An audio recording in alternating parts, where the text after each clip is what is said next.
There are many ways that you can cook a New York steak.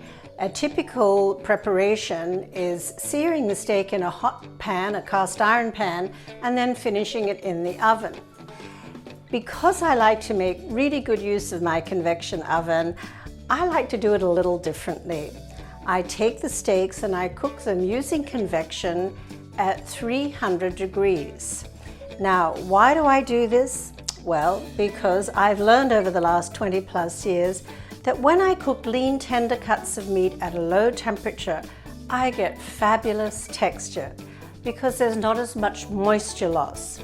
So, this method of cooking is also known as the reverse sear because you cook the meat first, let it rest, heat up the oven, and then you can finish the meat either using the broil function or just set the oven to a much higher temperature, say 450 degrees, render the fat and get a nice crisp finish on the outside. Now, when you're cooking like this, it's really important to use an oven meat probe if your oven has one. Otherwise, there are plenty of other options for you available on the market. So when we put the meat probe in, we don't just put it in this way, we actually put it in at an angle. Now, when I put the meat into the oven and select the internal temperature, I'm going to choose a temperature lower than the final temperature because if I cooked the meat like this to 135 and then finished it at high heat, it would end up about 145 or 150. Because I want it to be 135, I'm going to cook it to 120 degrees. So here we go. The meat's on the pan, the probe is in, the oven is ready.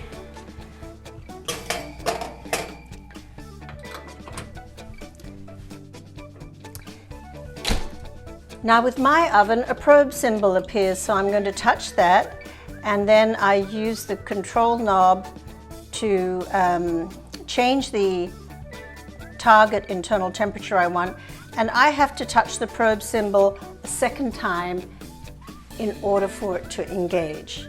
Again, it's important to know how your oven works to get the best results.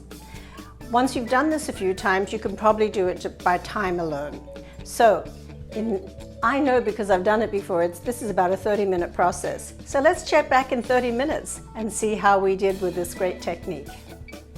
So the steaks have reached the internal temperature that I programmed of 120 degrees. The oven has turned itself off and it's chiming to alert me that it's time to remove the steaks from the oven.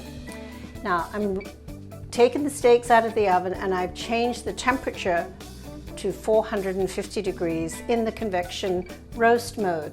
So now when the oven comes to temperature, which will only take a couple of minutes, I'll remove the meat probe, place the steaks back in the oven, and then we'll get this nice bit of browning on the lovely bit of fat that's surrounding the steaks.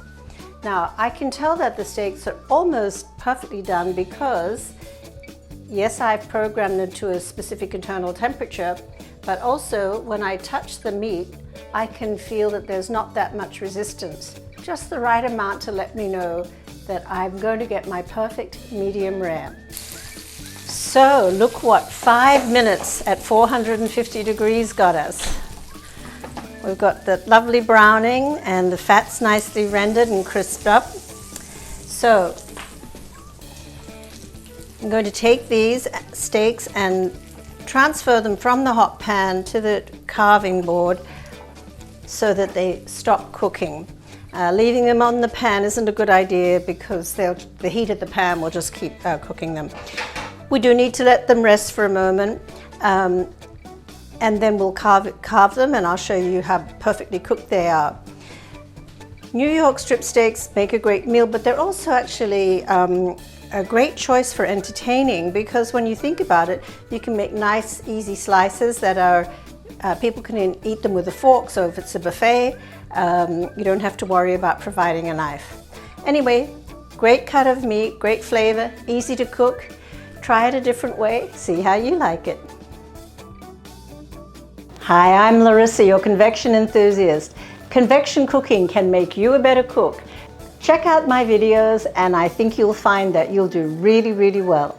And please like and subscribe.